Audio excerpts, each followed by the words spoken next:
आप देख रहे हैं रोशन पाकिस्तान न्यूज। जो सुरख फीते से निकाल के उन सरमायाकारों को एक ऐसे तफसीली रोड मैप और कंक्रीट सॉल्यूशंस की तरफ जो मेरे दोनों ऑनरेबल कोलीग्स वज़ीर आज़म पाकिस्तान की हदायत की रोशनी में लोगों को, बिजनेसमैन को और आम पाकिस्तानी शहरियों को वो तमाम दस्तयाब सहूलतें जो उनका हक़ है और जो हमारा मकसद है हकदार को हक़ लुटाना, हक़ पहुँचाना, ये पॉलिसी उसकी हकीकी अक्कासी करने जा रही है और वज़ीर आज़म इमरान ख़ान की सोच की आइनादार है। बहुत शुक्रिया जी।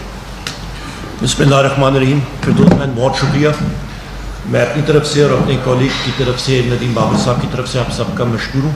आप यहाँ पे आपने ज़हमत की बहुत मुख्तसरन, और उसके बाद नदीम बाबर साहब को मैं रिक्वेस्ट करूँगा वो सेलिएंट फीचर्स प्रेजेंटेशन की और अपनी जो हमारा जिस तरह फिरदौस बहन ने भी कहा कि ईज़ ऑफ डूइंग बिज़नेस, यानी कि सुर्ख फीते को ख़त्म करने के जो हमारे तदाबीर हैं और जो हमारे स्टेप्स हैं वो आप सारों के सामने रखेंगे।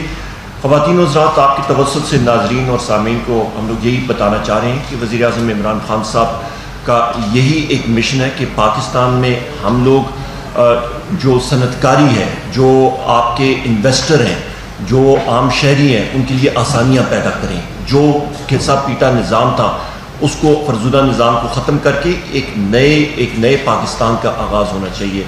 इन्वेस्टमेंट आनी चाहिए, कारोबार तेज़ी से बढ़ना चाहिए, और उस पर ये एक सीरीज़ ऑफ प्रेजेंटेशन और एक ये मुख्तलिफ प्रेस कॉन्फ्रेंसेस अगले दिनों में आपको की सेक्टर्स जो हमारे हैं उसमें आपको नज़र आएंगे। आज अल्हम्दुलिल्लाह एनर्जी मिनिस्ट्री का जो पेट्रोलियम डिवीज़न है उससे आगाज़ हुआ, अगले चंद दिनों में पावर डिवीज़न का होगा, और ये एनर्जी मिनिस्ट्री क्योंकि एक मुल्क में एक बहुत अहम सतून के तौर पे ये इंडस्ट्री है, तो हमने यहीं से आगाज़ किया, और फिर इसके साथ साथ जो हमारे दूसरे कैबिनेट के कॉलीग्स हैं वो भी आपके सामने अपने जो प्लान्स हैं वो सामने रखेंगे कि हमारा मकसद ये है कि आवाम के लिए आसानी हो, पाकिस्तान में सरमायाकारी हो, और यहाँ पे कारोबार का पहिया जो है वो तेज़ी से चले और बेहतर तरीके से चले और शफाफ तरीके से चले। बहुत बहुत शुक्रिया।